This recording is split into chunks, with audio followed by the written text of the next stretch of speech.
Good afternoon, everyone. So I'm very excited to be here with Ian Shapiro, who specialises in royal memorabilia. He's going to talk to us about the Coronation Collectibles, which is very timely. If you have any questions, please put them in the Q&A at the bottom of your screen, and Ian will answer them at the end of the session. Thank you so much, and welcome, Ian. Over to you. Thank you very much, Isabel. Hello, everybody. On the eve of the coronation of King Charles III, there can be no better time to have a brief glimpse into coronation collectibles and the items that have survived than on the eve of a great state occasion. Imagery, pomp, and ceremony are integral to presenting to the public their new sovereign. The people need to see their crowned monarch, and what better way to begin than with this rather magical photograph of Queen Elizabeth II taken on Coronation Day, 2nd of June 1953. The photographer was the renowned Cecil Beaton. The Queen is shown with the backdrop of Westminster Abbey, holding the orb and scepter, as we will see this coming Saturday with the new king, and she's wearing St. Edward's crown. The photograph is a presentation photograph. It is signed Elizabeth R. by the Queen, dated in her hand, and also signed very discreetly by Beaton in the lower left corner. The photograph is in a leather frame with the royal cipher at the top. These photographs, which are emblematic of any reign, are used for presentation purposes. And many of these were presented to Commonwealth heads of government and also to visiting dignitaries who were here in 1953.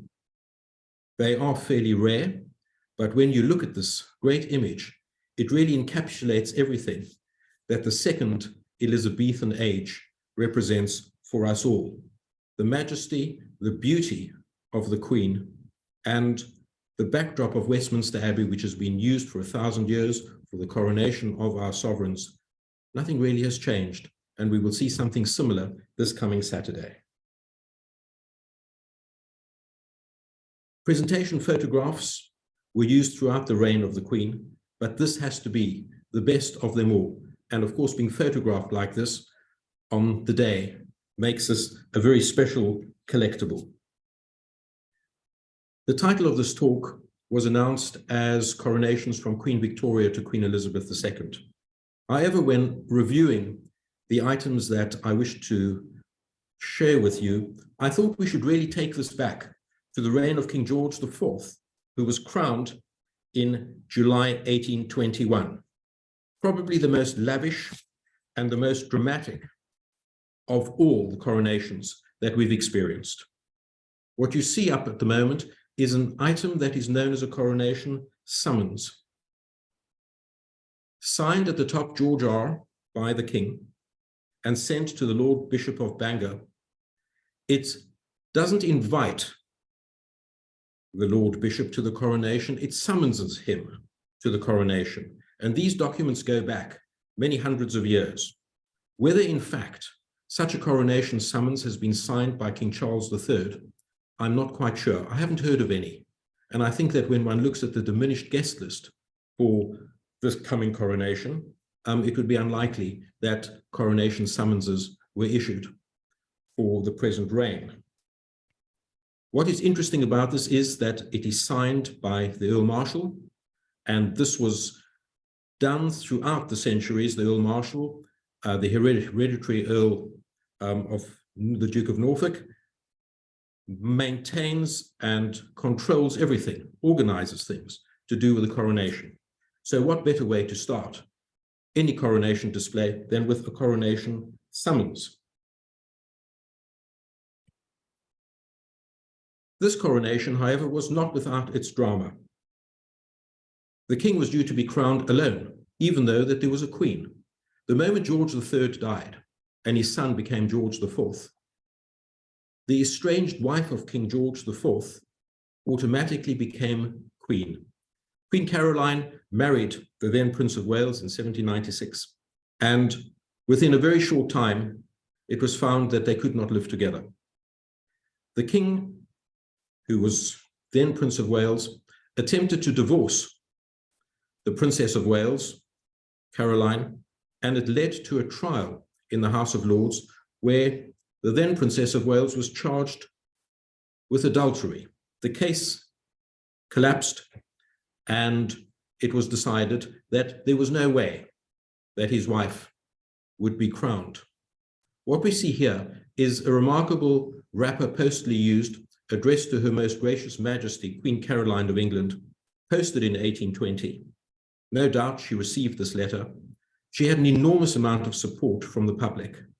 And on Coronation Day, she proceeded in a carriage procession to Westminster Abbey, where the doors of the Abbey were closed in her face, and the procession had to return to Blackheath, where she lived. King George IV was crowned alone. Queen Caroline died 3 or 4 weeks after the coronation, probably much to the pleasure of King George IV, as he viewed her as a troublemaker and an embarrassment. This is a story that is not much known, but for those of you who are interested in reading further, there's a lot of literature, and the biographies of Queen Caroline make for fascinating reading. The invitations and the passes to the various coronations are remarkable in their designs, from the elaborate to the simple. Here you see an entry to Westminster Abbey for the coronation of George IV. This was printed in 2 parts. The embossed surround was done by the greatest of the embossed paper makers of the time, Dobbs, and the central vignette, which you can see is incredibly elaborate, was printed by the security printers Whiting. There was a fear that these things could be reproduced, so the committee went to the ultimate to try and ensure that a security printer was engaged for all the printing of the admission cards to the 1821 coronation. You will notice that this is unissued, and I think that at some stage a remainder stock of the coronation passes and invitations must have come onto the market.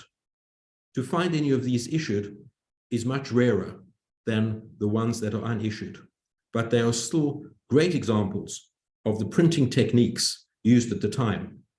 Whiting will come into the talk a little bit later, but he was involved in submitting designs and suggestions for the future penny post, and I think is a very popular area for collecting. On the left, you will see a similarly embossed sheet of paper. The circular seal of the Earl Marshal appears, and the central vignette is a pass ticket to Westminster Hall with a King's cipher GR at the top. To the right is something that we might very well see again this coming Saturday, where St. Margaret's Church, adjoining Westminster Abbey, is going to be used for an overflow. The ticket that has the red wax seal entitles the holder to view the coronation procession in a specially erected gallery in St. Margaret's churchyard. When we look at all the images of past coronations, you will see that huge stands were built, constructed along the processional route. This hasn't really happened for this coming week's coronation. I think expenses and everything else have prevented this, but in those days, people could buy tickets to sit in the grandstands to watch the procession. A pass ticket to the procession, and again, you'll see a combination of the Dobbs embossing and the central vignette by Whiting. A full set of these tickets one can collect, and I've seen them, and they are marvelous pieces of history that enhance any collection. The status of this printed card is unknown. Coronation of His Majesty, George IV, July 19, 1821. You see the King sitting in St. Edward's chair, the coronation chair, with a stone of scone below inserted into the chair. The King has been crowned, probably one of the holiest moments of the whole ceremony, and the traditions and the history will repeat itself during the coronation of King Charles III. This card, I would imagine, was sold to the public as a souvenir. It's not an admission card, but a souvenir. A rare card relating to this coronation was issued by the Dean and Chapter of Westminster Abbey. They had their own section within the Abbey, and they could dispose of their favors to various people. And this is totally different to the official cards. It has the embossed arms of the Abbey, of the Dean, and bears a signature of the Dean of Westminster. This style and design of card was used both for William IV and for Queen Victoria. They are rare.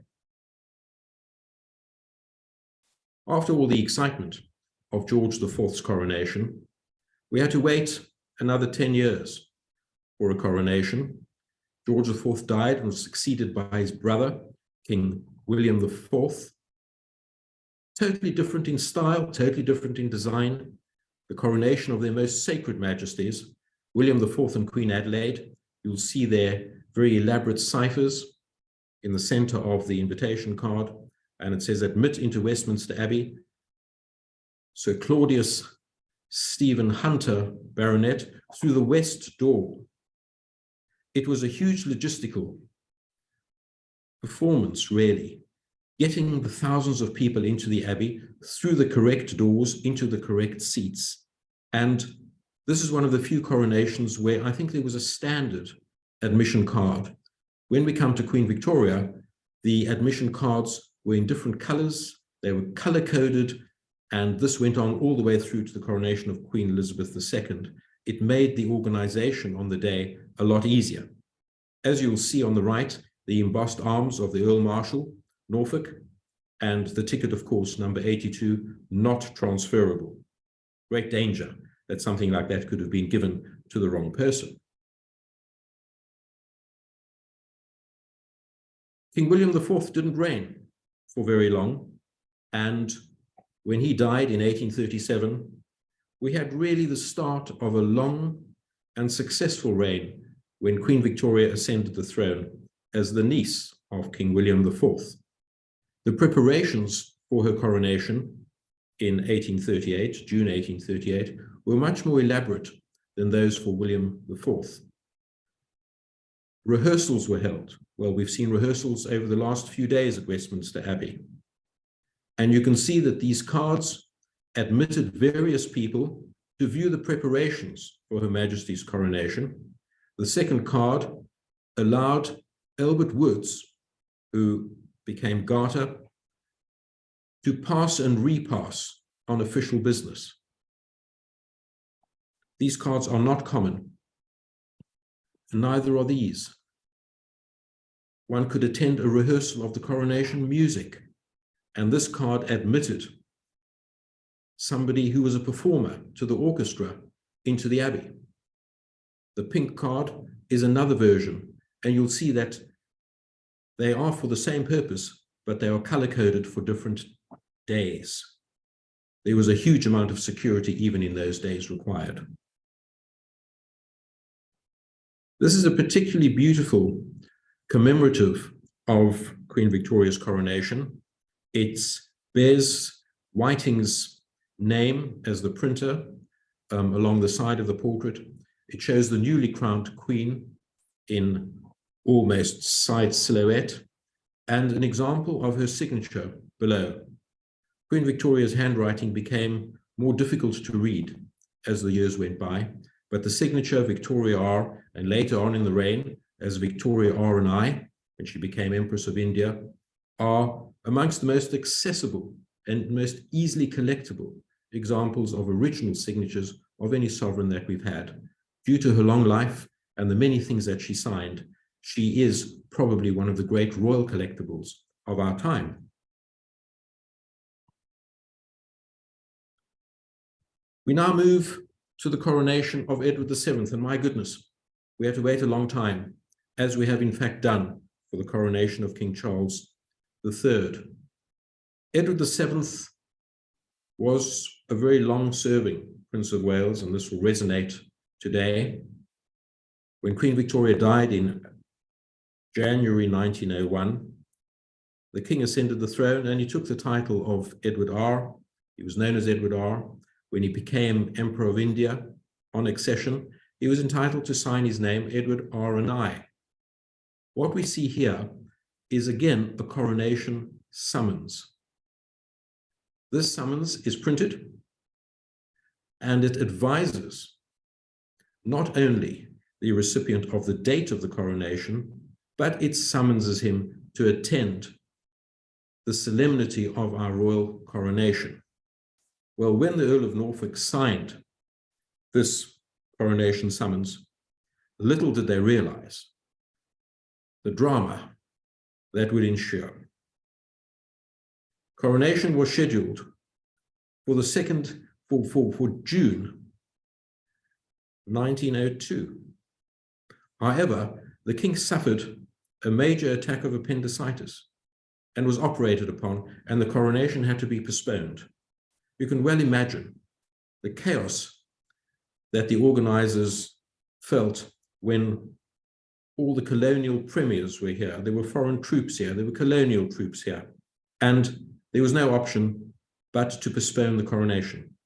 The coronation was postponed from June to August 1902. The invitations to Westminster Abbey, again, were color-coded. But if you see this one, the date of Thursday, June the 26th, is very clearly printed there. And this was an invitation issued to the Prime Minister of Natal, Sir Albert Henry Hyde. Whether many of the guests remained in London from June to August is doubtful. There was not a second coronation summons printed, giving the new coronation date, and many of the tickets also were not reprinted. But it went ahead in August 1902 in the same style as was intended for June 1902. It was a disaster in many ways, and if one reads the accounts written by many of the people involved in the organization of this coronation, they were absolutely beside themselves. Not only was there a chance that the king would die, he was so ill, there was a chance that many of the guests who had arrived would not be in London for a long period. But never mind, it went ahead, and in August 1902, King Edward VII and Queen Alexandra were crowned as was intended for June of the same year. You'll see that there's a gold central design incorporated in this ticket, and all the tickets for this coronation were color-coded in various ways. So there was no confusion on admission to Westminster Abbey. I think what we're going to see this coming Saturday is that most guests will enter through the west door. They're a fraction of the guests involved, as they were for previous coronations, and there are no grandstands. So everybody will go through the west door, and there will be marshals within the Abbey to direct people to their seats. 1911, we see another coronation. King Edward VII died in May 1910. His son, the Prince of Wales, became King George V. This was a longer reign than that of his father. And again, we see a color-coded invitation, admission card for the choir stalls for the Countess Gleichen, who was a member of the royal family.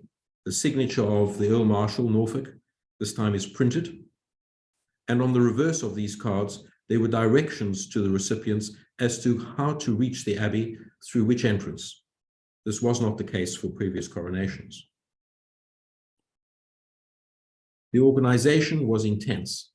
The amount of people moving in their private carriages through the streets of London was great. And these are very interesting police passes, instructing the police surrounding the area of Westminster Abbey, in the first case, to pass the carriage of Her Royal Highness the Princess Royal on the occasion of the coronation of His Majesty King George V, and it gives the date. The Princess Royal was Princess Louise, who was a daughter of King Edward VII and a sister to King George V. The second card, also an instruction to the police, is issued to the Lady Farker, and is to be shown to the police only when the holder is actually proceeding on duty. What is interesting about these cards is that on the reverse, it says that once they are no longer required, which of course would be the day after the coronation, the cards were to be returned to the Metropolitan Police. Well, these clearly were not. And these are the kind of things that add interest to the collections that we like forming. The ephemera relating to these great state occasions survives in many forms and many styles, and they add to any collection and enhance any collection. We now look at the postal history relating to coronations. There are no first day covers, there are no major postmarks, and there were no stamp issues until King George VI ascended the throne in 1936-37.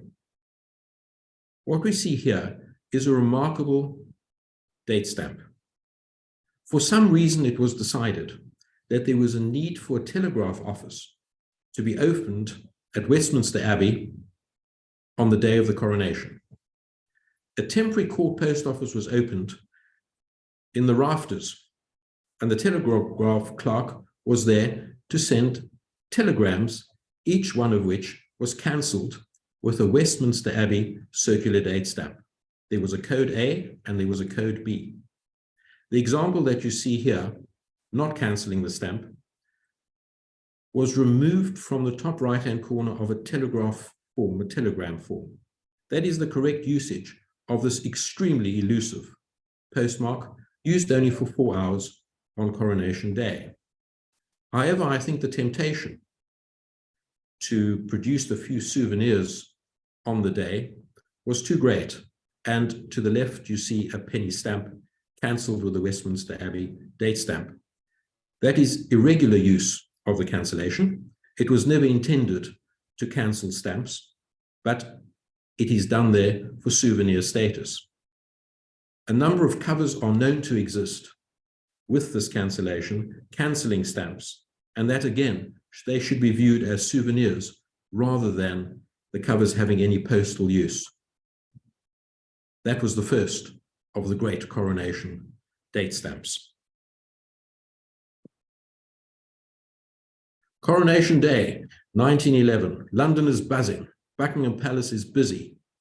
And at the telephone exchange on the day, the telephone clerk writes down a message as received when the telephone rang, and at the end of the line was Princess Christian of Schleswig-Holstein. She was born Princess Helena. She was one of the daughters of Queen Victoria and Prince Albert, and was an aunt to King George V. And this is what the telephone clerk wrote down. Her Royal Highness's love to the King and Queen, and hopes that they are not too tired. Would have come to have seen them when at the palace, but was afraid they would be too fatigued. This little sheet of paper, on Buckingham Palace headed note paper, was sent to the king on Coronation Day. The king turned it over, and in his very distinctive handwriting, he returned a message to Princess Christian, and this is what it reads. He instructs the telephone clerk to telephone to Schomburg House, which is still on Pall Mall, and he's asked him to telephone the following message. The King and Queen thank Princess Christian for kind message. They are not too tired and are very much pleased at the way everything has gone off.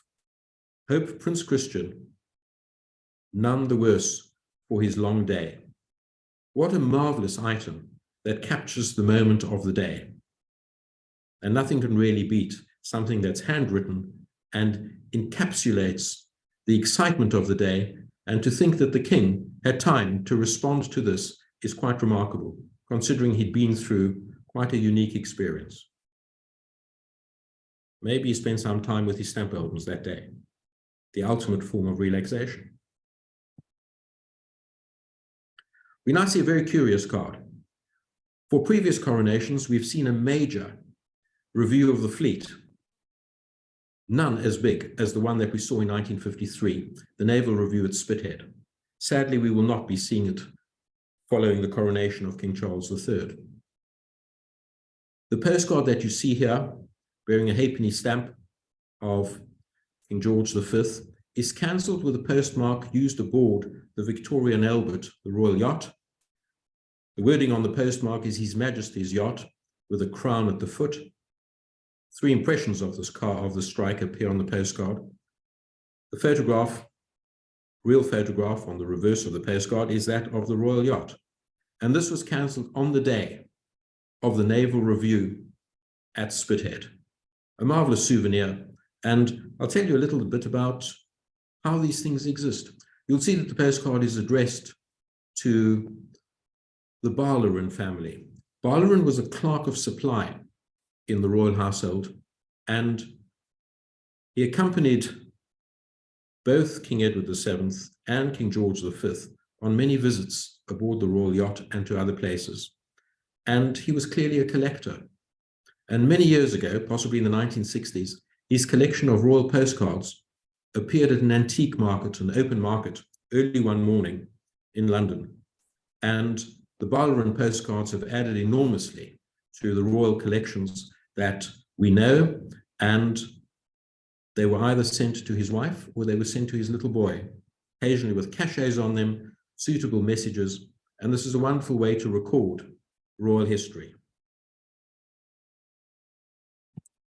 Barlerin also went with the king to Ireland on the coronation visit in July 1911. A special hand stamp was introduced for the duration of the visit and was used at Dublin Castle. Single ring, date stamp cancelling the halfpenny stamp addressed to Barlerin's wife, and the photograph, the illustration on the reverse of the postcard, depicts the royal visit to Dublin at the time. It was a long time before we saw another royal visit to Ireland. So this is important historically, important politically, and this is one of the few items that commemorate that visit from a postal history point of view. It is a rare postmark, as I say, was only used for 4 days.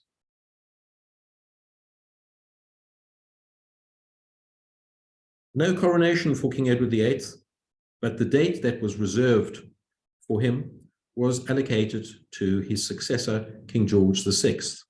So many of the souvenirs that had already been printed and intended for the coronation of King Edward VIII, following his abdication, the head of the king was just swapped, and we see some remarkable things having survived.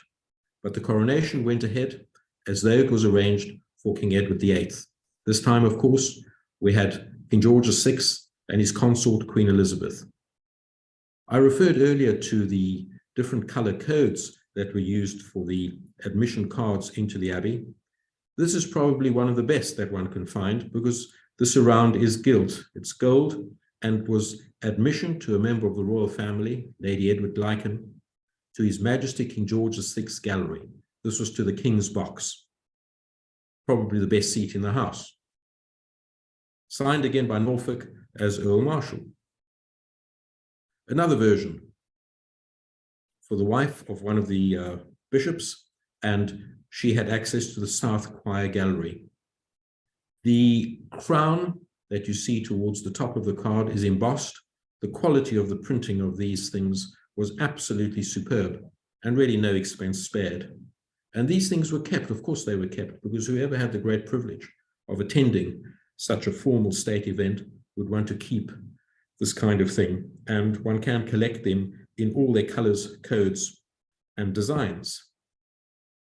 1937 also saw the first issue of a stamp commemorating a coronation in this country, and many of us will be familiar with a stamp that is rather common, but very attractive in design. 1953, the coronation of the Queen, probably one of the most elaborate organizational coronations that we've seen. One of the reasons being that television was allowed into the Abbey after some controversy.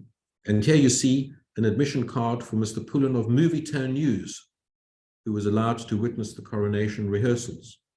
There's a press card below for him as well. The organization was immense. And again, both signed by the Earl Marshal, Norfolk, and these cards were kept by those who were privileged to be there. A special pass allowing a member of the royal household to access the rehearsal of the coronation ceremony. This one different to all the others in that it was a pass that she had to sign on the reverse.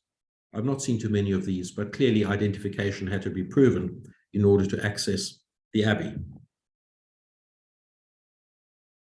The formal invitation. We've seen what the invitations to the coronation of King Charles III and Queen Camilla look like. Much fuss has been made in the press over the elaborate design. This was equally elaborate in its simplicity and the monocolor that was used.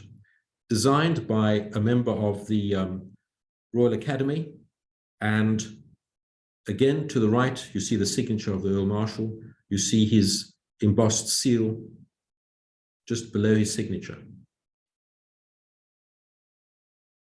The Earl Marshal is directed to invite squadron leader and Mrs. Bereford Horsley to be present at the Abbey Church of Westminster on the 2nd day of June 1953. Later to become Sir Peter Horsley, he was an equerry to the Duke of Edinburgh and, interestingly, formed a wonderful collection of royal household postal history. I had the great pleasure of meeting him towards the end of his life, and during the course of his long life, he became chairman of Stanley Gibbons. So a very interesting man who treasured many of the items that he had kept of this time. Here you see a photograph of him, top right, together with the Duke of Edinburgh and his page and members of his household, processing out of the Abbey after the coronation of the Queen. This is a photograph from Sir Peter's collection. Preceded, of course, by the heralds, and we should see the heralds in all their finery this coming Saturday.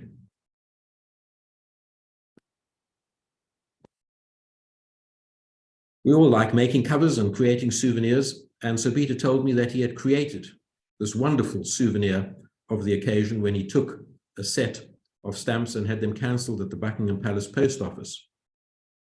And the little note that accompanied it says, "This is a unique cover. During the coronation, I was required to look after a number of Prince Philip's German relations. He asked me to provide them with a suitable souvenir. I persuaded the court postmaster to cancel some covers with a Buckingham Palace postmark. They were not registered and were addressed to Buckingham Palace. I slipped one in for myself. There were only 6 such covers existing." It's a rather nice thing and was an item that he kept and was very proud to have for many years in his collection. What can be more exciting than seeing the usage of one of the coronation stamps of Queen Elizabeth II on a cover addressed, well, by her would be fantastic, but this is addressed in the handwriting of Princess Margaret, posted from Balmoral Castle in 1953. You'll see the circular date stamp cancelling the stamp and a very clear impression to the left, registered label of Balmoral Castle, and it was sent to the United States of America. Initialed to the lower left of the cover, M, by Princess Margaret.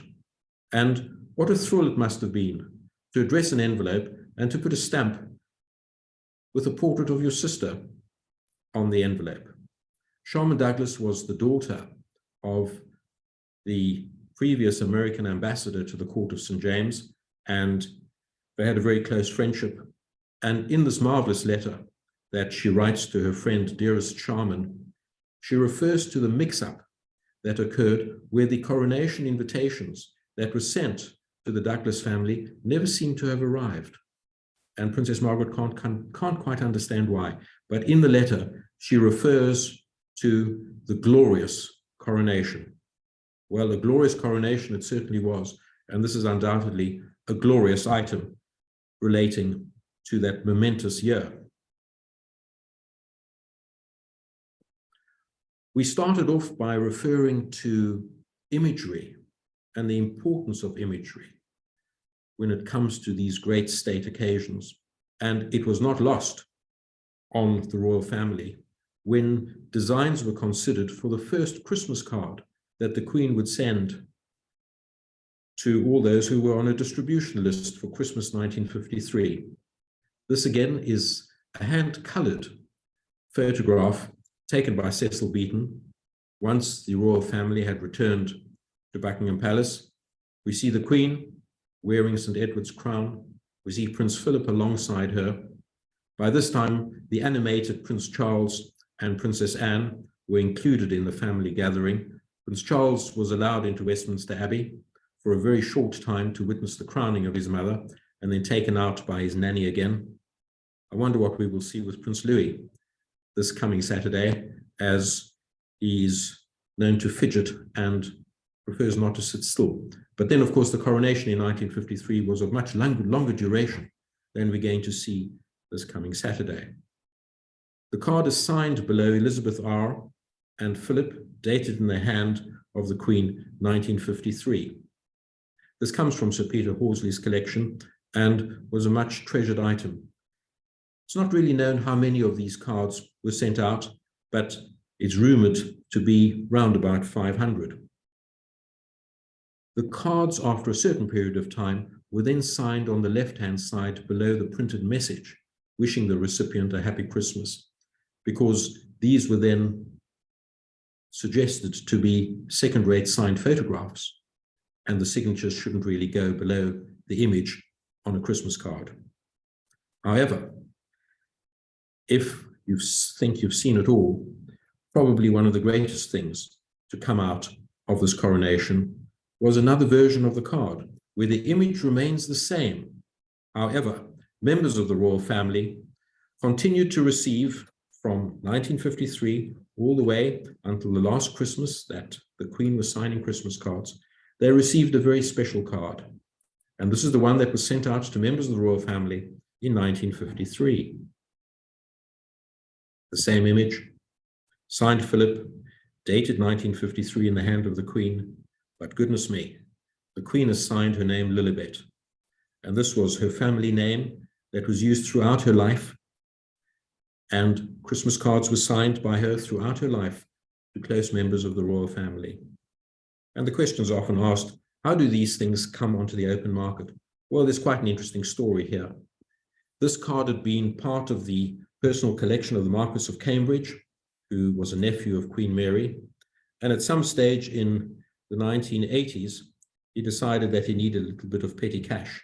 And he took many of his Christmas cards to a well-known dealer in Cecil Court in central London. And that's how these cards came onto the market. He didn't view them as having any archival interest or any historical interest. And of course, these are the kinds of things that delight collectors, such as all of us, because don't we all like something just a little different? For those of you who are enthused about the history, royal history, the history of coronations, royal weddings, royal birthdays, royal marriages, all kinds of things, there is a range of the most wonderful things that you can add to your collections. And I hope during the course of this very short run through 1821 all the way through to 1953, I've been able to share just a few of what I call my favorite things. So that's it. And if there are any questions, I'm sure that Isabel will be able to deal with them very competently. So thank you for listening.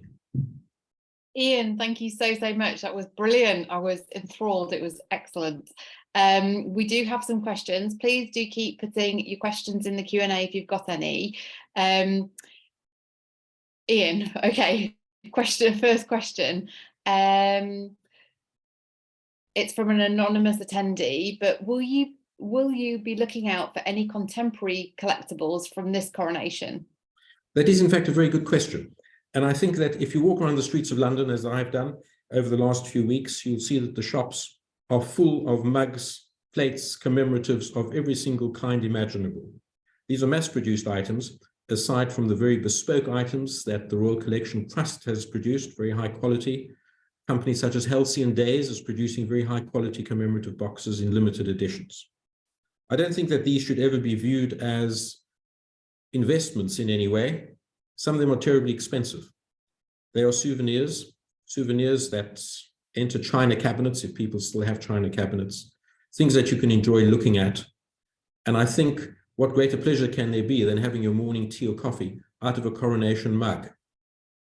What I do suggest is going to be the tip of the coronation, is going to be owning an original of the coronation invitation.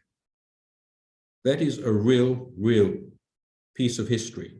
And the people who've had the great privilege of being invited to Westminster Abbey on Saturday will treasure these invitations. But I will make one small suggestion, that those of us who keep an eye on online auctions, it wouldn't surprise me at all to see one of these invitations coming up on Saturday night on an online auction site and fetching £1,000, or maybe even more. That is my tip for the best of the coronation souvenirs. Brilliant, thank you, Ian. And then Sebastian, his question is, he's from France. I'm surprised to see on Twitter many knit postbox toppers. What does our speaker think of these items? For a coronation festivities collection. And then he's put a little asterisk and he said, without stealing them, of course, charitable auction, ? Sebastian. I think that if anybody fancies these things and wishes to earn them, then why not? It's not something I would add to my collection, but everyone has different interests, different tastes, and it's all part of the excitement that surrounds what's going on at the moment. So go for it.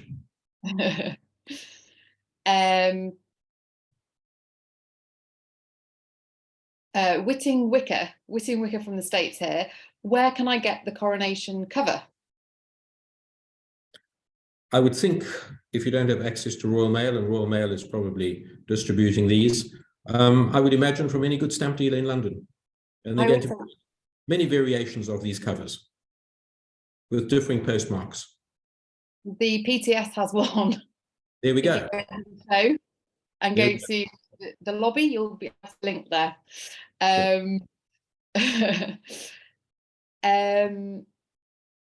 Oh, Anne Ray, thank you. A really interesting and timely talk. Do you own any of these yourself?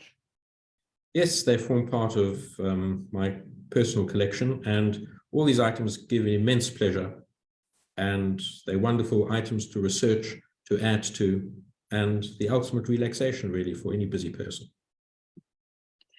And then Michael has said, on the letter from Princess Margaret, did she not have the post privilege where she would not have to put a stamp on any letter that she sent?